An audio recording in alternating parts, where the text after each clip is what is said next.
Who knows what's out there? Are we really going to gamble our lives? They underestimated a mother's power. Mum walked into the smoke like she was heading to a party. Suddenly it got quiet, and then little Mima's cries pierced the silence like a broken speaker, leaving Omu to play babysitter. 2 hours later, Mumi finally calmed down, and Omu decided to grab a blanket from the supermarket, but as soon as he stepped into the warehouse, the smell of gasoline from the generator hit him like a brick, making Omu think trouble was brewing. Mom shut off the switch, but then strange noises came from outside. Oh boy, this can't be good. Omu turned with his phone's weak light. The noises grew louder, like a party starting. Realizing something was off, Omu dashed back into the supermarket and bumped right into a staff member. Talk about bad luck. The staff decided to restart the generator, and after checking, they found the exhaust valve was blocked. They were dumbfounded. Young Bai volunteered to clear the blockage, and Omu instantly turned into a nervous kid.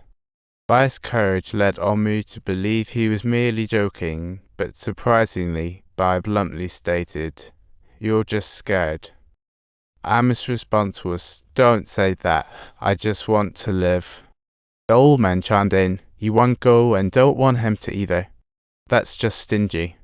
He threatened Omu, saying, "One more word out of you and I'll knock your teeth out completely."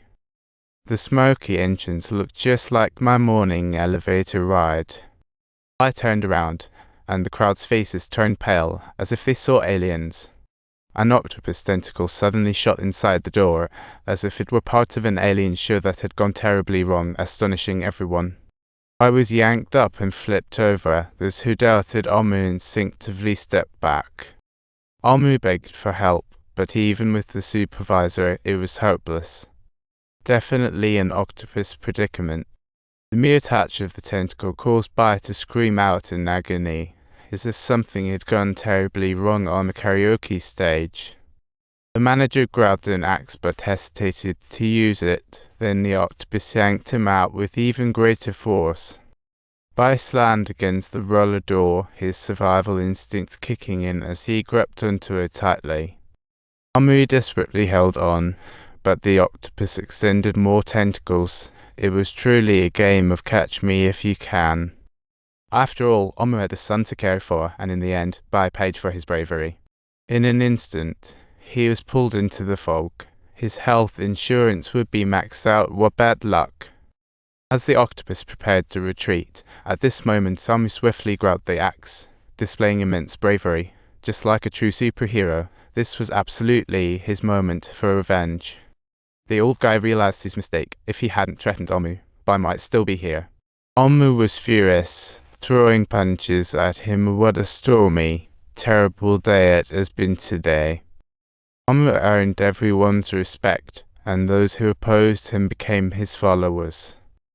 But soon, a trickier situation arose: how to explain all this to everyone.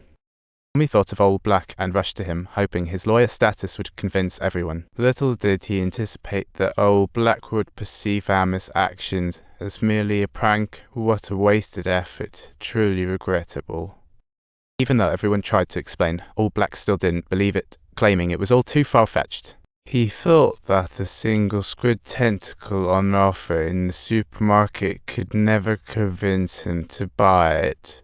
It was truly an absolutely hilarious matter. Omu wanted to explain, but Old Black was so pumped up he looked like a clown. That's when the supermarket manager spoke up. The manager told the supervisor to stop with the scare tactics or he'd be out of a job by tomorrow. But Omu was too annoyed to listen to their arguing. If they didn't believe him, they could see the real surprise themselves. The next moment, they couldn't believe that thing was still alive. What a twist. It puffed up when poked, then turned into a puddle of black ink. What a grand finale. The supermarket folks finally believed Omu, rushing to reinforce walls to escape monsters. While everyone was busy, a wacky woman in the corner started rambling on. She believed all this was humanity's reckoning. It was like a sci-fi movie unfolding. The blonde gal sensed something was off, thinking the woman was just scared, and tried to comfort her. Little did she know, the woman didn't care one bit and said, "I don't need friends like you." The Across the room, Old Black still didn't believe Omu. Not even evidence could sway him with stubbornness. He believed that one squid tentacle alone could win everyone over. How absurd and hilarious that notion is.